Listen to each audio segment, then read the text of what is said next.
Shunting Shenanigans. Written and narrated by ButterflyCoffee and produced for audio by MrJoj. Caitlyn turned out to be as good an engine as her word promised. Joe found that the more he settled and talked with her, the more comfortable he felt. He knew that the other engines didn't fully trust him, and he didn't really trust them either if he was honest. But he felt like he could trust the Ginty. He still kept his guard up on most topics, such as where he came from, and his opinions of the other engines at Newton Abbot, and wouldn't properly answer many of Caitlyn's questions. "You still haven't told me very much about what you think of the others," she said to Joe one night. "What's there to think?" Joe responded.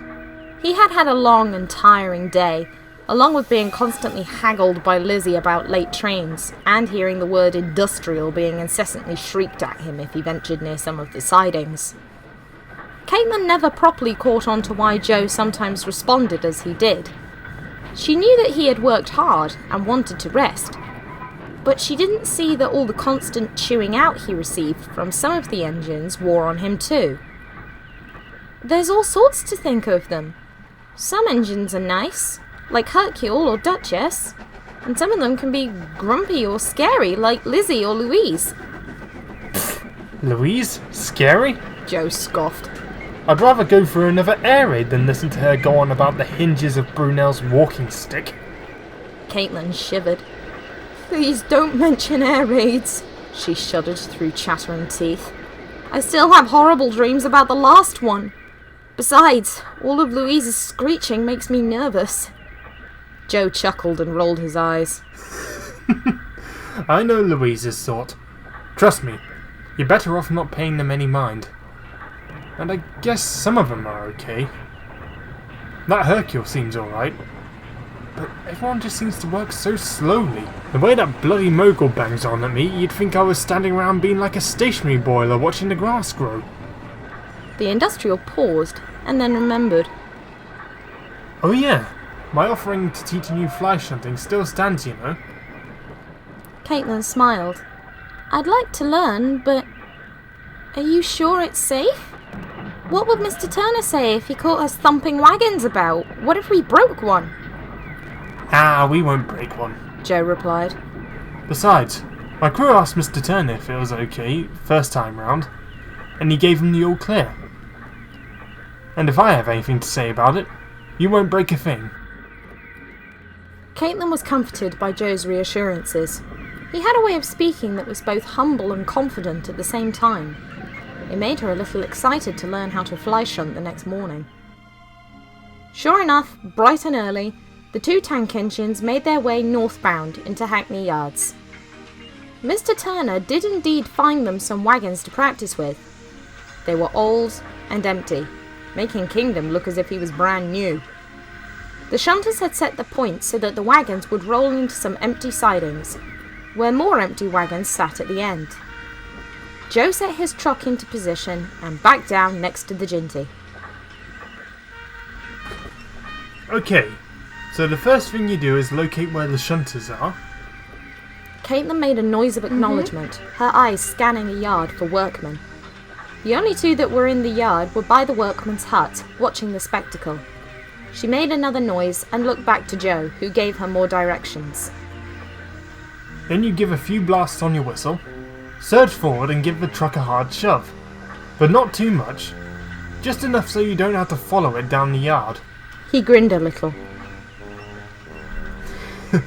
But it's quite tricky deciding which track to go down. His grin widened even further at his wordplay. It took a few seconds, but the larger tank engine soon found herself giggling at Joe's joke before composing herself. "All right, I think I have the general idea down," she said, looking a little nervous.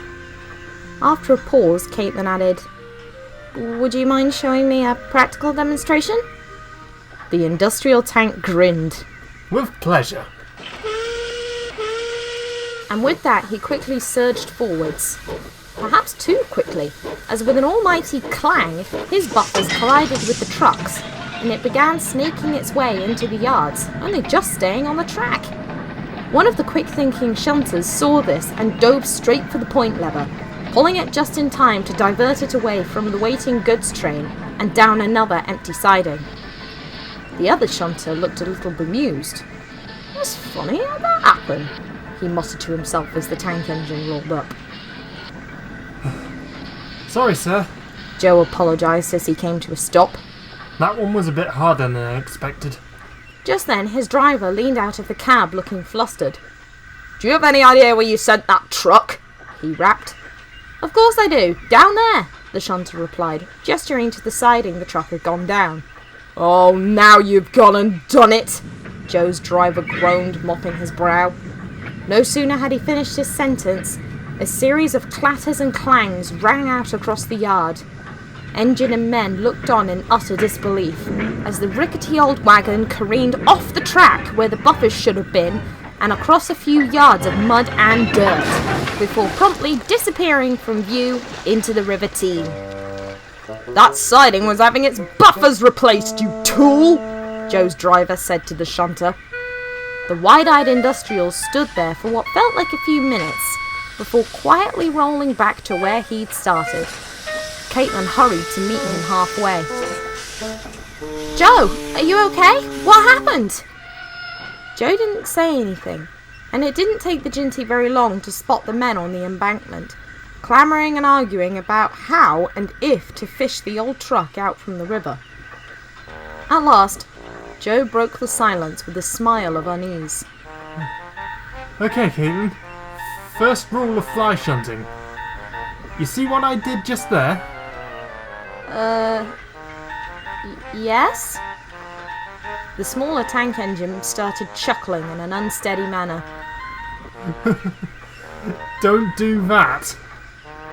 The two engines gave each other a quick glance before they burst into a fit of laughter. Despite the accident, the nature of it was still very funny. I'm really sorry, Caitlyn. Chuckled Joe. I'm honestly not sure how that happened. The small tank engine's face flushed a few shades of red, and he glanced away at the ballast. Caitlyn remained silent for a minute, and then she smiled. "I think I know exactly what happened," she began with a grin. She paused to get the tank engine's attention. "In your attempt to show off, you got, sidetracked from the job?" The Ginty finished by wearing the biggest cheeky grin she could muster. At first, the industrial's face was expressionless.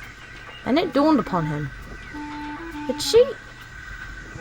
Yes, she had. She'd made a joke. At him. Joe couldn't help but burst out into a fit of copious giggles, which became more genuine laughter when Caitlyn joined in. The two tank engines soon settled and carried on with their work, and Joe began to relax a little more, knowing that he'd managed to find himself a friend and ally. Maybe, soon, he could start to let his guard down, just a little bit.